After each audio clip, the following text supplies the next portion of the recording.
You are listening to Rouge Radio, a proud member of the Canadian Football Podcast Network. It's time to get the point as Rouge Radio is ready to kick off. Ready!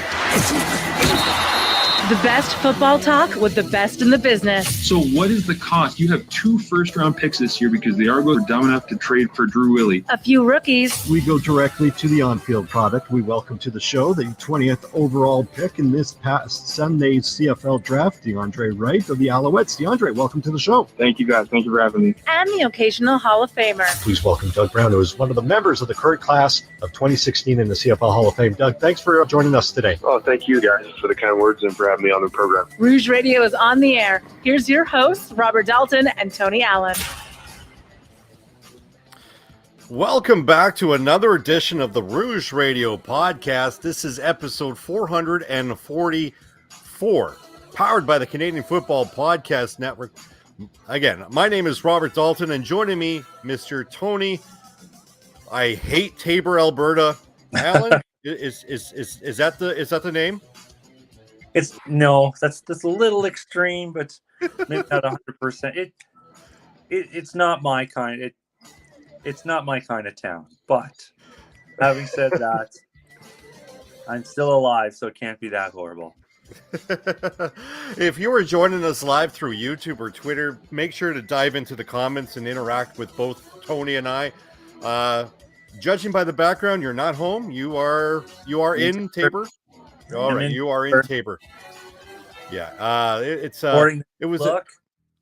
Yeah, I was gonna say that. Like, what's with the new facial hair? You're going for Lemmy from Motorhead look, or almost? Yeah, so it's. I figured everyone else in the CFL has new beards or their existing beards from other years. I figured, why it's a little gray though. Maybe I need some just for men in there. But...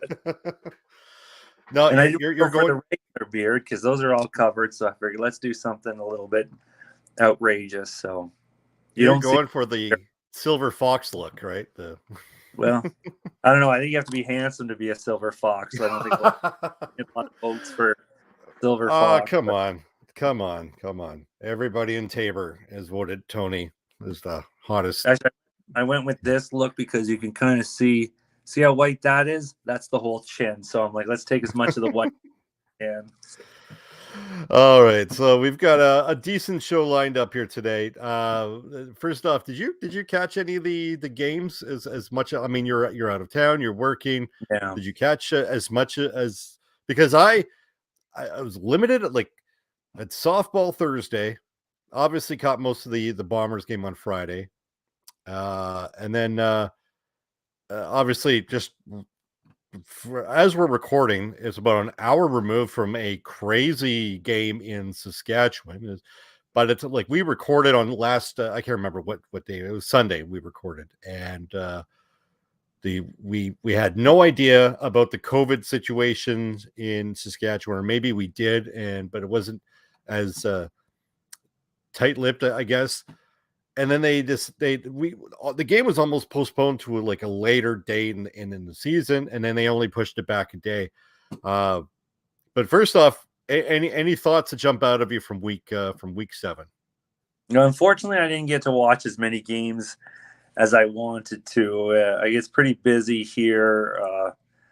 I do 10-hour shifts. I work 21 days in a row, so I'm at the end of this rotation or getting close. I still have another week left in this rotation. So unfortunately, this weekend was one of those I came home, I talked to my family, and then pretty much crashed. I think there was the BC game was pretty late. I tried to stay up for that one by my standards. And unfortunately, I couldn't stay up for much of it. I think I got the first quarter, but still looked like a pretty decent football game. I did luckily get to see most of this Saskatchewan-Toronto game, but again, just kind of talking to my family on the internet and kind of taking a peek out of the corner of my eye. And I have to say, it's a lot of it seemed like, oh, that's unfortunate to Toronto. Oh, Toronto can't get a break. Oh, what a horrible night for Toronto. And then I look over and it's 21-21. I think I saw the field goal, then I saw the interception, the touchdown right after that. I forget how it all unfolded. Again, I was kind of watching out the corner.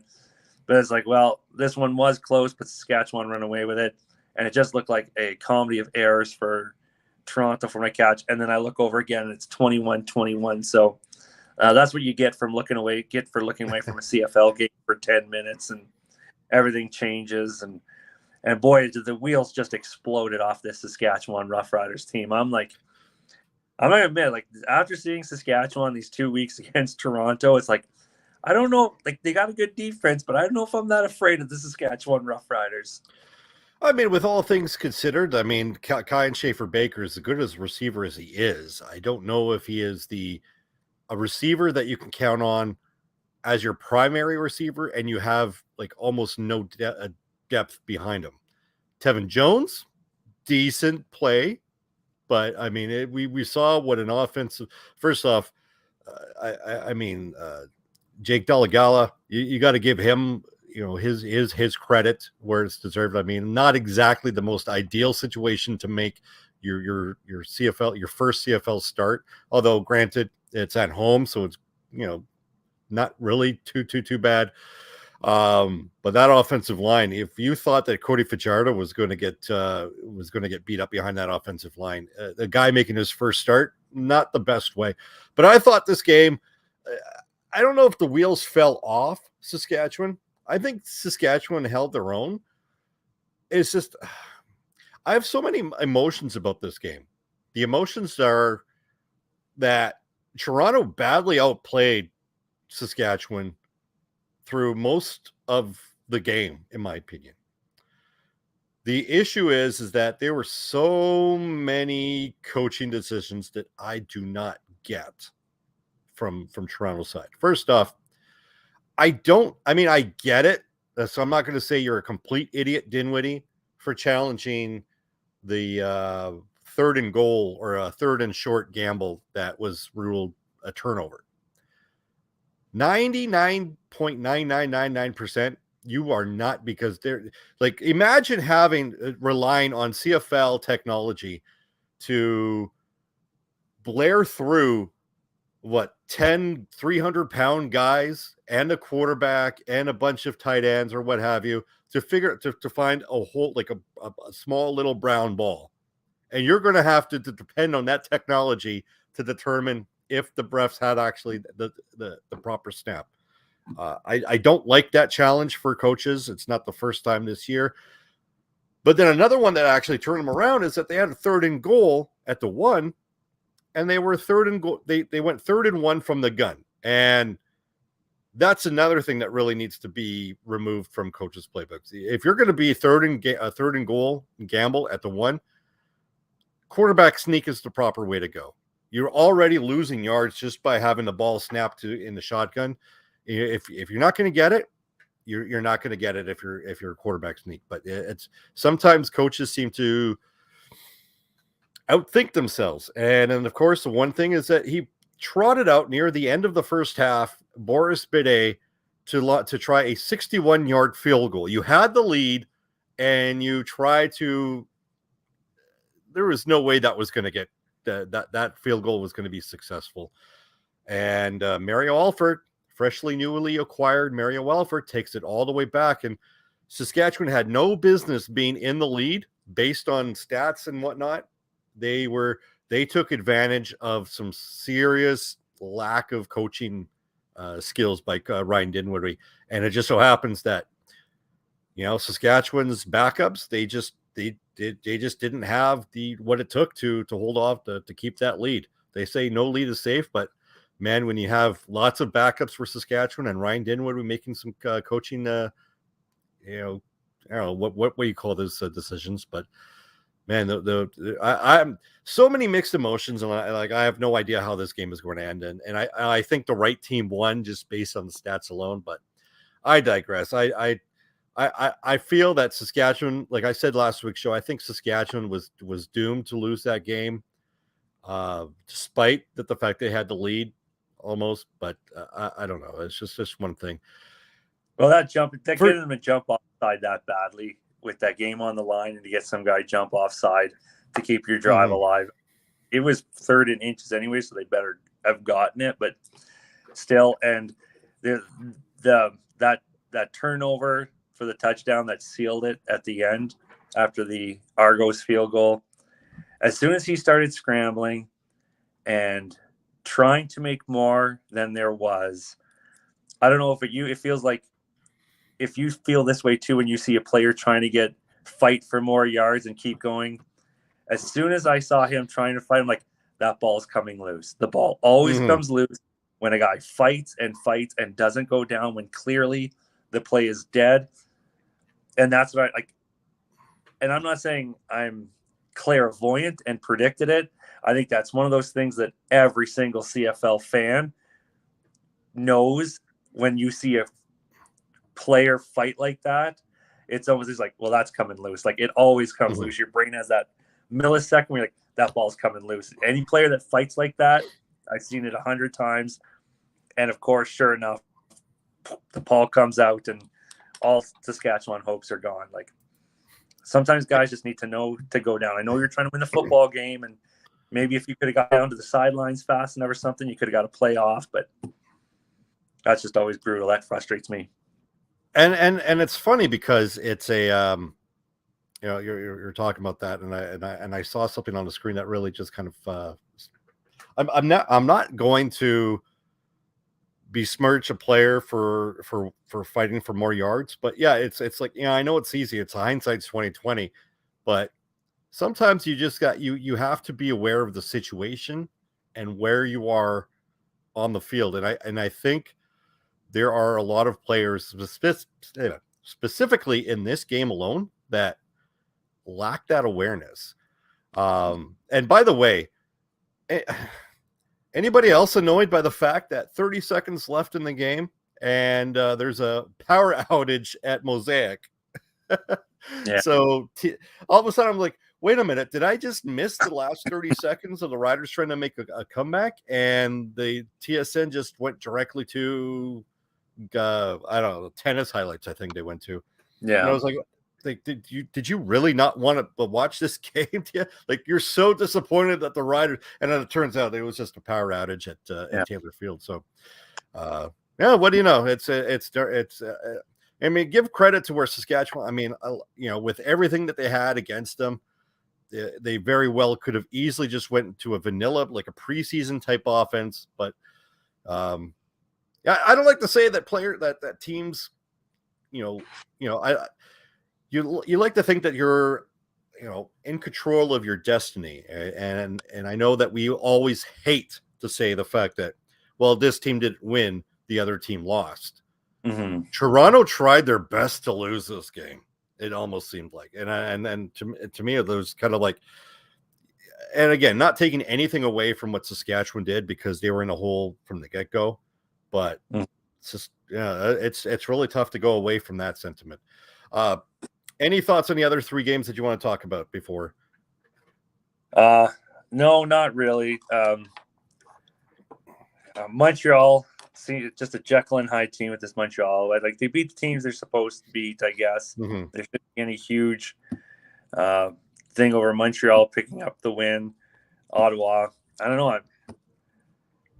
Not by another loss for the Hamilton Tiger Cats. I don't think the Tiger Cats are we'll probably get into more crossovers and stuff like this, but between Toronto, Montreal, and Hamilton, if there's a crossover, Hamilton's not going to be one of the two teams in the East. It's Montreal and Toronto will be the two teams that represent the East when this playoffs start. If there's a third team, maybe it's the Tiger Cats, but it's definitely not going to be one of the two teams representing the East. The only way I think the Tiger Cats get in now, and I don't think they're getting better, is if there's no West crossover. But I don't know if Hamilton's going to be good enough to beat the fourth place team in the West. I look at the standings in the West. I like say, for example, we can make the joke that the Winnipeg Blue Bombers could lose out and they can still finish 7-11. That's probably good for a crossover at this rate. Mm-hmm. You look at the Calgary Stampeders, they're at 4-1. They can lose out and it would be 4. Okay, maybe not 4-14, but I you would think that Calgary and BC are going to pick up some more wins along the way, so that if they lose more than they win the rest of the way, it's good enough for a crossover. Saskatchewan. They get some bodies back, obviously, with Pete Robertson coming back, AC Leonard fully healthy whenever Garrett Marino, if they accept him back on the when his suspension is done. That defense in Saskatchewan could really overcome a crappy offense. They just did not have it today, and it's unfortunate. But I legit like there's nothing from the East that really tells me that there's not going to be a crossover. Now, what's that crossover team going to do once they get there? I mean, that's something that we could talk about in November. Once we know which crossover team is going to be there. As if you're watching live, you can see at the bottom of the screen, as we always prompt up our affiliates at betus.com, https://bit.ly/Rouge Radio -BetUS, promo code JOIN125. Our friends at betus.com are going to match your first deposit up to 125%. And again, I don't like doing live math to see as to whether or not if you deposit $50, what's that going to be, what they match up. But Tony and I, we do stress to please gamble responsibly. Let's go to this week's. Let's go to Global Rouge. Let's get the drum beat solo that everybody loves as part of the show. These are the countries that are listening to the Rouge Radio podcast: the United States, Canada, Australia, Bermuda, United Kingdom, Switzerland, France, Germany, Philippines, and Spain.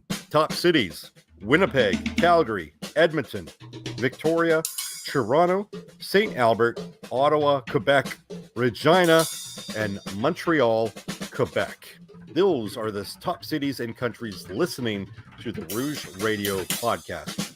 And I almost forgot, it was part of the Canadian Football Podcast Network fantasy team. And I sometimes I let Ryan Cooper, who's running that, to send out the results. But obviously, because the game just ended last week, obviously it's going to take some time for that to be tabulated.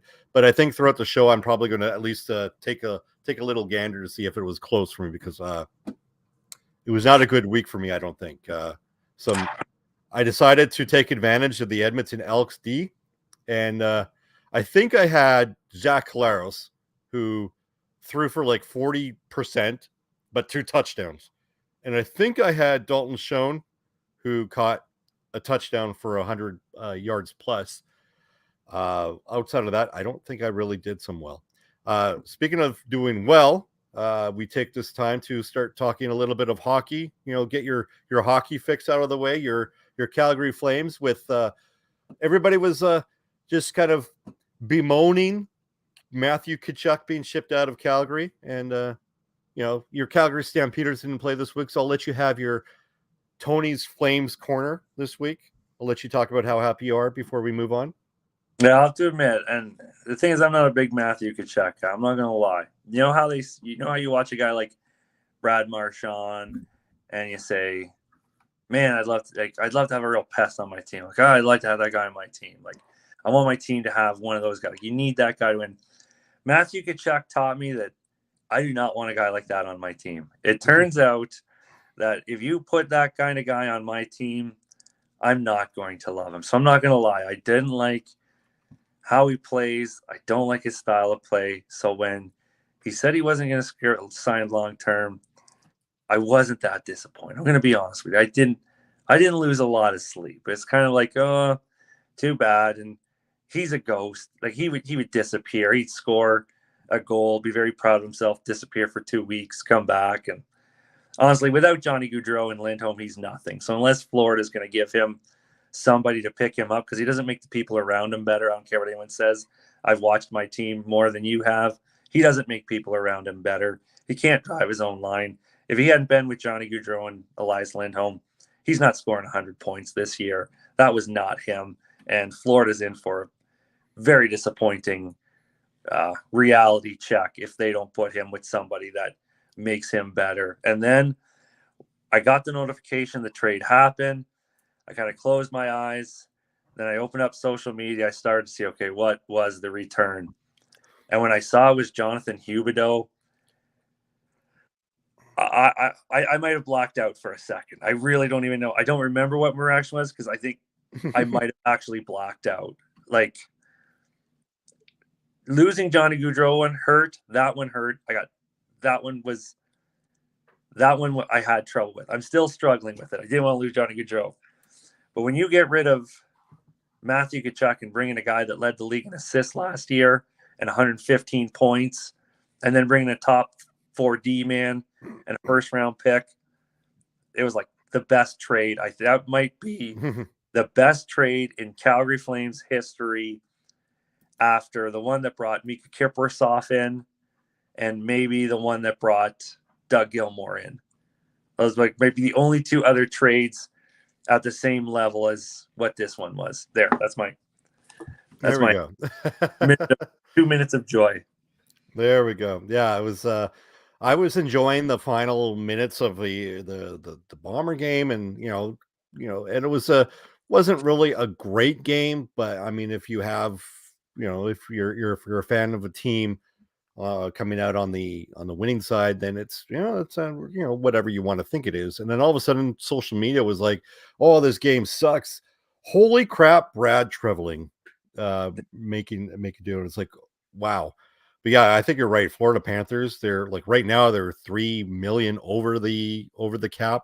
So you make a trade where it forces you to get rid of another player. Chances are it's that you're not winning that trade. Like you might have gotten the better player out of that trade. It's just not. It's like they always say. Sometimes, what's the odd saying is that if you're trading away the better player out of that trade, you lose the trade. And in this, I think, Matthew Tkachuk was not the best player in the Matthew Tkachuk trade. That's the scary thing. That's how much Calgary won this trade by. Like Matthew Tkachuk wasn't even the best player in the Matthew Tkachuk trade. That's how much the Flames fleeced the Panthers. Because even if Huberdeau doesn't sign at the end of the year or say he's not going to, then you get to trade Jonathan Huberdeau, and you're going to get a ridiculous return on it because now you're trading a better player than Tkachuk, and you're going to get a better return. Like it's a win-win for Brad Treliving. How he pulled it off, I don't know, but I'm glad he did. There we go. As you're seeing at below, we can obviously we're not doing our 3 down hot takes today, but we just obviously want to feed our friends, our affiliates, our sponsors. Enter Rouge at SeatGiant.com for discounts on sporting events in your area. But let's go to week 8 of our preview. As obviously, Tony, you didn't pay attention to many games, so we're not going through with our Magnificent Bastard this week. Although some people might, insist on giving the command center the Magnificent Bastard for overturning 2 calls on the Montreal-Ottawa game. But my God, we're in 2022 and we still have people blaming officials for helping teams win. Mm-hmm. There's someone that actually came out to say that the league wanted Montreal to win, completely forgetting the fact that the officials actually called penalties on Montreal. Like, do you think the league said, "Hey, Andre," or whoever was coach or reffing, "I want you to call some penalties on Montreal because we want them to win"? That whole thing does not make any sense. All right, let's go to our week 8 preview. Our week 8, our previews are sponsored by our friends at manscaped.com. Enter 20% off at manscaped.com. And so you'll get 20% off, as I said, and free shipping. Not only free shipping, free worldwide shipping at our friends at manscaped.com. Your balls will thank you. Let's get to the first game. Montreal at Hamilton. Hamilton back home. Where do you see this one going, Tony? I see this one going in favor of the Montreal Alouettes. I have no faith in the Hamilton Tiger Cats. Either they're not going to be in it and they're going to lose, or they're going to be in it and find a way to lose. I think this is just going to be a vicious Hamilton Tiger Cats season. A win might come here and there. There might even be a surprising win against Saskatchewan, Calgary, or Winnipeg. but I don't know. There's a lot of pressure in that East. Like, just a couple wins probably secures you a pretty solid spot on the top of the East. And Montreal, I'm going to take them 27-24 over Hamilton Tiger Cats team that just doesn't seem to know how to win football games. I don't think that's too. I think that score is completely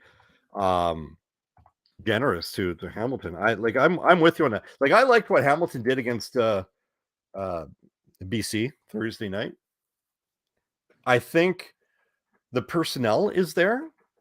I think the personnel showed up, but I also do think that the coaching decisions kind of really let down the players. You know, sometimes you when you have these rash decisions and whatnot. They brought in Kari Jones to be a football consultant. And who knows how much of an effect he had on that game on Thursday. But I felt that certain games the players let down the coaching staff, and then that's on the players. And then the next week the players play all out, and then the staff let them down. So I think this might be a little bit of the only reason I'm going to kind of lean towards Hamilton is because they can probably maybe learn from that, and they're hosting the Montreal Alouettes. As he said at the beginning of the broadcast, Montreal is a Jekyll and Hyde team. Are we getting a team that's going to hold off on the discipline on their penalties? Are Montreal going to be a team that they're not going to rely on Trevor Harris when clearly they've shown that he can't be relied on? Or are they going to play the Montreal team that is just going to be like what all the experts said, that Montreal is going to be one of the top teams in the East? I haven't seen it. I don't see what they're saying in regards to that, and I haven't seen it yet this year. The only reason I would probably lean over to Hamilton is because they're at home, a little bit more consistent than Montreal at this time, and I don't know. Anything with Danny Machocha on the sidelines leads me to believe that they're going to. I don't think there's words to describe it, but it's funny. I said that I think you're being generous to Hamilton, and then I just kind of talked myself into Hamilton winning this one. I'm going to say Hamilton wins this one 29-25 I think it's going to be a pick six. I think it's going to end closer, just similar to the Dutch and Atlantic, where Montreal is going to try to extend their lead, and it's just going to be a ill-advised throw that's going to be taken to the house by one of the defensive backs. So that's my pick. The next one is the BC Lions go into Saskatchewan. It seems like almost BC has nothing but home games, but they're going to be in on Friday night football to play the Saskatchewan Roughriders on this one. We saw what Saskatchewan is today. 5 days later, they're going to be probably having the same lineup. BC, they're on a roll. This is kind of a good test for both clubs at this time because their schematics with defensively. Saskatchewan still has a good, I got to give a lot of credit to Jason Shivers and what he's doing with that defense. I just think offensively, I think this is a team that Saskatchewan hasn't seen. Obviously, they haven't played BC, but they haven't played a team like BC yet this year. And I think this is going to be one. Okay, we saw what Saskatchewan did against Toronto. Congratulations. I don't like how this one's building up right here. I think BC runs away with this one. I think BC is going to double-digit route, and I'm going to predict a score of 39-13. Tony. Yeah. Here's the thing: is BC. I think they're legit. I think they're genuinely legit. I think this is BC's. I think even if Saskatchewan was to get Fajardo back and was healthy, I still don't think they match up head to head with the BC Lions. Right now, the BC Lions are packing a point differential of plus 72, and they lost to the Bombers. Mm-hmm. And the Bombers scored 40-some points, but the Lions still put up 30-something, right? So, 40 to 43-22, I believe was the final. They lost by 21 points. Yeah. Okay. regardless, they still held their own against the Winnipeg Blue Bombers, the best team in the Canadian Football League. They didn't look they looked human, but until about the second half, maybe the fourth quarter, they looked like they could run and gun with Winnipeg. Turned out they couldn't. But let's be honest, we're talking about the Winnipeg Blue Bombers here. I don't think pound for pound, the Saskatchewan Roughriders are at the level of the BC Lions right now. Even if Saskatchewan was healthy, people are going to say, oh, well, they're not going to get a healthy Riders team. I don't think it's going to matter. I think that BC defense is pretty tough.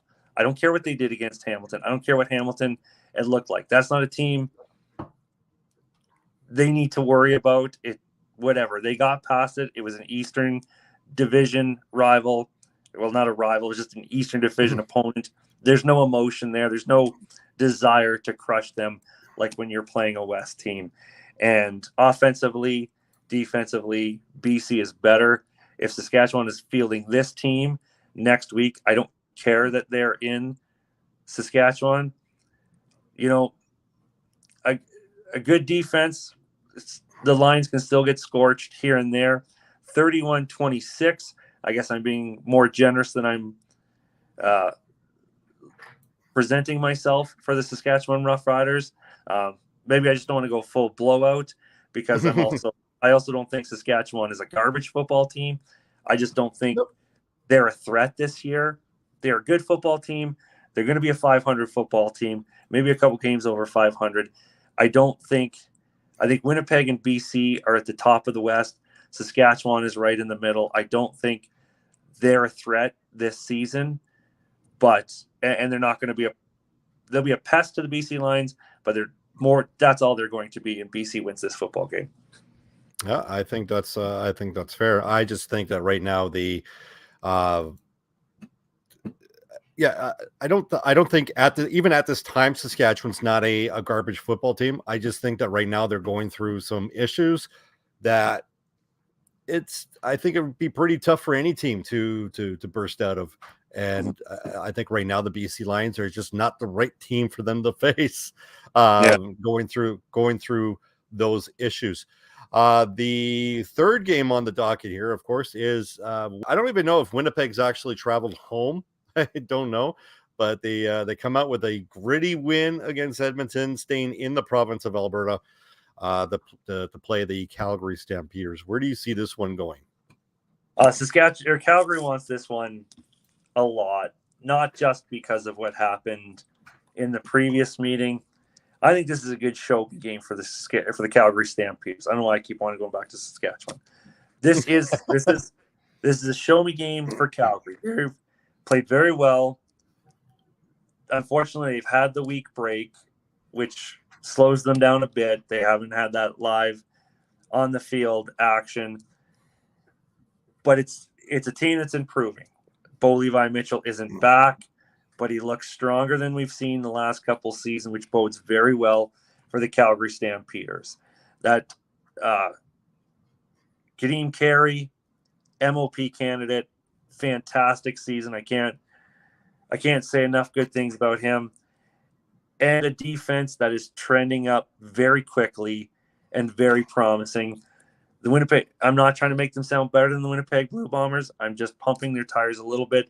The Winnipeg Blue Bombers are the Winnipeg Blue Bombers. But I think Calgary has it in them to beat them. I think Winnipeg is a beatable football team. This year, they don't look as strong. Mm-hmm. Still great, and I don't want to don't the wrong way. They don't look as strong, and maybe that bodes well for the Bombers because these are almost kind of it was a dominant team that won, but a lot of the times it's the teams that don't look as dominant anymore that end up winning the Grey Cup. And I say that because I've seen it with the Calgary Stampeders. The teams that went 15-3 didn't win the Grey Cup, but the team that went 10-8 won the Grey Cup, So I'm not saying the Winnipeg Blue Bombers aren't the best team. I'm not saying they can't win the Grey Cup. They just look a lot more beatable than last year's team where I said it would take an act of God to beat. Only God and the Winnipeg Blue Bombers could beat the Winnipeg Blue Bombers last year. This Winnipeg team is very beatable. despite that 7-0 record, that does speak for itself. It carries a lot of weight. Yep. They're just beatable this year. I think they look human this year. So I'm going to take the Calgary Stampeders in an exciting, close one, 19-17. My prediction of the score kind of really depends on the health of certain players in Winnipeg, whether or not they get the guys like Greg Ellingson and Jackson Jeffcoat back. I kind of predict the Calgary Stampeders to win, but I think that's just kind of like the odd. Well, okay, well, it was close here, so it's going to be close on the other side with the other team to host. Calgary, it's. See, I'm not going to say that Calgary. So I don't know how to word this, because right now, like, Calgary is a great team. Like they're the bar for most franchises. Like everybody's saying, well, okay, well, Winnipeg setting the bar. Well, I think Calgary set the bar like a long time ago, and Winnipeg just happened to show up and just be more successful back-to-back years in regards to championships. But I think people look at like Calgary right now. It's like, okay, maybe Calgary's, because of what Winnipeg has done in the last couple of seasons, people are saying, okay, Calgary is now faltering. I think when you're looking at their record, they're 4-1. They barely lost to Winnipeg in Winnipeg. They're properly coached. I think there's some ridiculous record coming off a bye week where they're winning like 95% of their games. I think that speaks volumes. I like Calgary in this one. I'll say 25-20 in this one, and I reserve the right to probably pick a wider margin of victory depending on what happens with Greg Ellingson. I think defensively they'll be okay even without Jackson Jeffcoat. But if the Winnipeg Blue Bombers don't, like we talked about Saskatchewan, and that's probably a bigger, deeper hole because it affects the entire roster. But with Winnipeg, they went from Greg Ellingson, Dalton Schoen, or Greg Ellingson, and then Nick Dembski, Drew Wolitarsky. Then all of a sudden we have Carlton Agudosi and Dalton Schoen coming out of nowhere. Dembski's gone. He's 16. He's probably going to be another month. Agudosi, did a high ankle sprain. Who knows how long he's going to be gone. Ellingson was week to week. So now you got Dalton Schoen and Drew Wolitarsky. Good receivers. Are they number one receivers without that? So if Winnipeg doesn't get some immediate receiving help, this could be, and the fact with Kadeem Carey, with the way he runs the ball, this could be over early. Like this ugly. So I'll say 25-20 Calgary, and I'll reserve the right to go on Twitter and say this could be uglier if we get the depth chart in Winnipeg before game time. Sorry to ramble on about that going on. Last game of the week, the Toronto Argonauts. I actually have Toronto for some reason. I don't know why it says Toronto at Saskatchewan on the banner, but it's Toronto hosting Ottawa. I'm going to fix that so I don't look stupid on this one. While I do so, Tony, you give me your thoughts. Where do you see this game going? Oh, I think this one actually I see going in favor of Ottawa. And it seems like a weird thing to do because Toronto just had some amazing games against the Saskatchewan Roughriders, which almost makes me want to pick Ottawa for no other reason than people would want to think Toronto's picking up momentum, and this is the kind of opponent they need right now to string together a series of wins. And as much as I like facts and logic behind my picks, I'm also a victim of patterns. And this isn't even a definitive pattern. This is just something where things seem to be going right for Toronto, and this game just seems too much of a guarantee for the Argos based on how they've been playing, and two very emotional wins over the Saskatchewan Roughriders, despite that not being any kind of rival. Just very exciting for Toronto to be able to win 2 games against a West team. It almost seems like it's almost too perfect to run into this crappy Ottawa Red Blacks team. And I think it's going to end up being the complete opposite. Ottawa gets the win in this one in Toronto, 17-13. Toronto has some weird luck at home, and I think this is where it's come down to.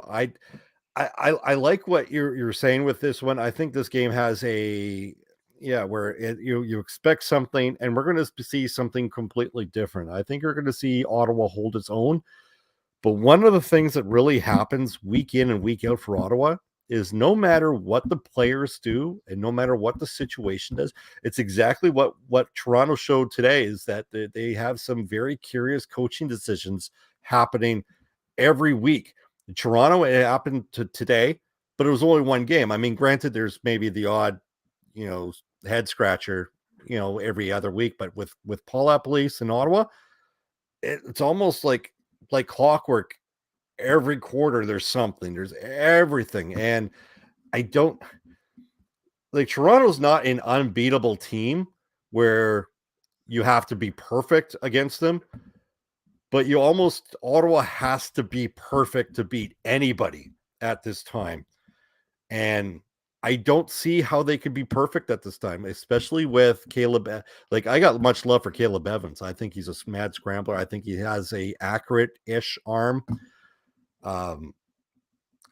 I think Toronto is a bit better team than Montreal. And considering that they're on the road and considering how much success Toronto does have at home, I think that Ottawa has showed me that there's really impossible for me to pick any other team outside of their opponent, no matter where they are. And they had me last week. I picked Ottawa last week against Montreal, but they just kind of screwed it away, and they left it in the hands of Darvin Adams, and he almost played defensive back in the end zone, where he just knocked it down instead of catching it. But I'm going to go with Toronto on this one. I'm going to say something on the low scoring. I'm going to say 21-17 for the double blue. Before we get to wrapping this up, I just decided to go through the Canadian Football Podcast Fantasy League, and I was wrong with who I picked. It was way off. I had Zach Collaros on my quarterback, and I had the Montreal D. They let me down huge. They could have barely got me like 11 points. And I had Kenny Lawler, who was wasn't an issue. And I also had Walter Fletcher, who was not integral in winning that game. So yeah, I got nothing. I'm sorry I let down the Rouge Radio fans. Down below 500 for the second time this year, 3-4, and don't have access to the schedule to see who I'm playing next week, but we'll talk about it on next week's show. That'll almost wrap it up for episode 444. Let's go through the social media. Of course, if you're watching this on YouTube, you know where to find us on YouTube.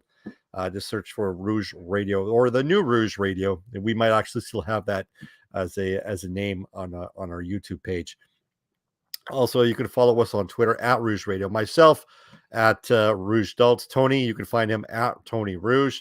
And of course, if you want us to read your emails, which we will get to, maybe we could have read some emails today. This seems like a slow show, but send the emails our way at thenewrouge@gmail.com. Tony, any final thoughts before we wrap it up? No, just keep amazing. Just keep watching one of the best CFL regular seasons we've seen in a long time. Get out to a game if you can, and keep watching, keep loving this sport. It's been such a fantastic. It's almost, they're spoiling us. I almost expect it now every week for every game to come down to the wire and be fantastic. Yeah, it's almost like I don't know what it is about this season. It's like it's every game, aside from a couple, has gone down to the wire.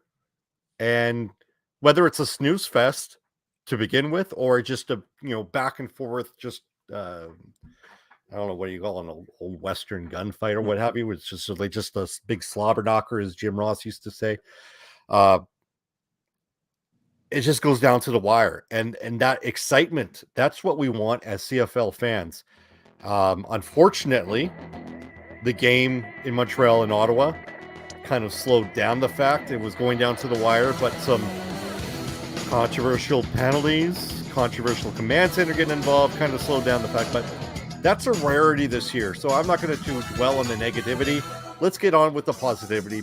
This week, we've got Calgary and Winnipeg, top notch. Ottawa, there's a story with getting that. So there's lots to watch in the CFL Week 8. Thanks for listening. We will see you and talk to you Thanks next for week. listening. Find more great shows like this at CF Pod Network on Twitter.